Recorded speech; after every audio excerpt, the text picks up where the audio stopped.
ئێمە ئەو سەروەختەی لە پەرلەمانی کوردستان بووین لە خولی پێنجەم ئەندام پەرلەمان بووم و لە لیژنەی مافی مرۆڤ بووم خۆم راپۆرتم نووسیوە لەسەر ڕەوشی مافی مرۆڤ لە ناو چاکسازیەکان لە ناو ئاسایشی گشتی کاتێک ئێمە باسی ئەمانەمان کۆ بە حکوومەتمان گەیاندووە کە گیراوانی بادینان بەم شێوەیە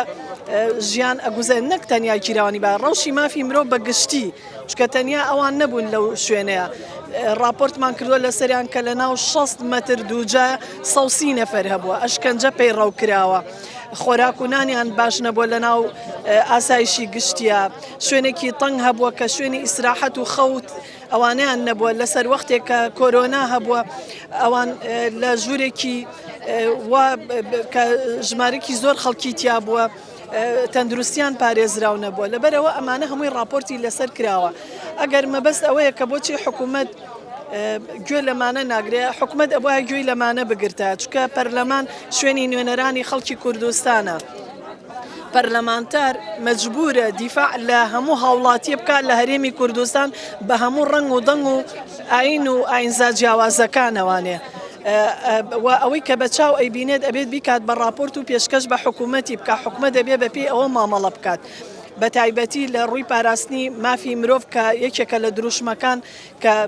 لە هەرێمی کوردستان زۆربەی پارتە سیاسیەکان دروشمەکەیان بەرز کردوێتەوە بەڵام بە ئامان گیان نەگرتووە نەیانویستووە ئەم ئامانجە بپێکن کە مافی مرۆڤ بپارێزرێ ئینسان وەک ئینسان مامەڵەی لەگەڵا بکرێت دادگا سربەخۆ بێت ئەو یاسانەی کە لە هەرێمی کوردستان هەیە وەکو خۆی جێبەجێ بکرێت تۆ ڕۆژنامەنووس بێنیت بە یاسایەکی تر لە دەرەوەی یاسای ڕۆژنامەنووسی مامەڵەی لەگەڵەکەی ناتوانێت حەق بەم ڕۆژنامەنووسە بیت چالاگوان تۆ کە یاسای خۆپیشاندانت هەیە بەپێ یاسای خۆپیشاندان مامەڵەی لەگەڵ ناکەیت ئەهێنی بە یاسایەکی تر مامەڵەی لەگەڵ ئەەکەیت کە پێی ئەڵەی یاسای تێکدانی ئاسایشی نیشتیمانی کە زۆرێکی زۆری ئەوانەی کە گیراون لەسەر قەزەی سیاسی بەمە مادەی 21 ئەمانە مامەڵیان لەگەڵ کراوە کە ئاسایشی نیشتیمانیان تێکدا بێت لەبەرەوە ئەمە وا ئەکات ڕەوشی ئەوانەی کە چالاگوانی سیاسین یا ڕۆژنامەنووسن یا خاوەن ڕای ئازادن ئەمانە ئەکەوێتە بەر مەترسی بۆیە پێویستە حکوومەتی هەرێمی کوردستان بەو راپۆرتانەدا بچێتەوە کە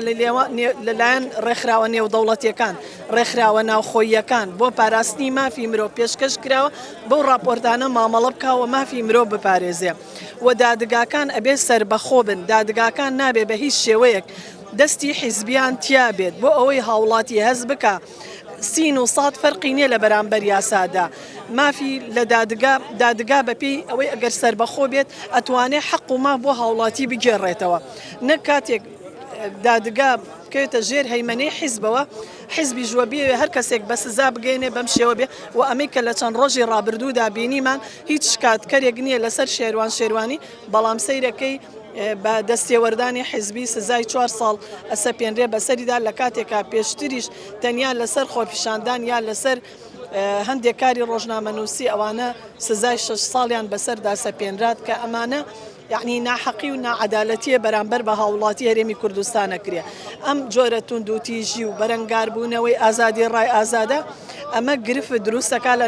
لە ناو هاوڵاتیانە لە هەرێمی کوردستان حکوومەت بۆی خۆی پارێزێ لەمە ئەبێ بەکۆی ئەو دۆسیانە بچێتەوە و بەکۆی ئەو قەرارانەی کە لە محکەمە دراوە دەرحەق بە خەڵکی چالاگوان دەرحەق بە ڕۆژنامەنووس دەرحەق بەوانەی کە ئەنێ خەباتی مەدەنی لە وڵاتە بەرقەرارکەن ئەبێ پیا بچێتەوە و بە زووترین کادەوانە ئازاد کات چ کەیسی شێروانی چ کەیسی مەلانەزیر چ کەیسی قەهرەمان شوکری ڕێکانی چ کەیسی گۆهدار زێباری کە ئەمانە هەمووی ناحەقی و ناعەدالەتی تایە لەبەرەوە پێویستەکە بۆ کۆی ئەو دۆسیانە بچنەوە ئێمە بینین لە چەند ڕۆژی ڕابردوودا ئەو حکومەی دووهەمی کە بۆ شێروانی دەرچووە حکمی 4 ساڵ کە ئەوە حکمێکی زۆر قورسە و ئەوە نابێت سزایەکی وە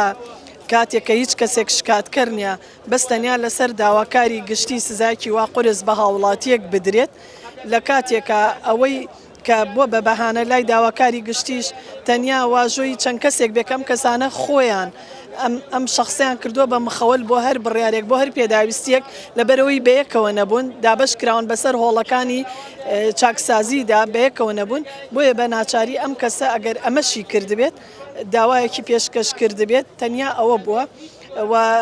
کاتێک کە ئەم کەسە پەیوەندیدارانە خۆیان هیچ داواکاریەکیان نەبووە و هیچ کاتێکیان نەبووە لە کەسی ئەوەی سزا درراوە هیچ داواکاریەک نەبووە لەسەرەوە هیچ کاتێکیان نەبووە نەبوو ئەو سزا قورسە بدرایە و بەڵکو بووە ئێستا لە چەند مانگی نزیکە بووە شێروان شێروانی ئازاد بکرا.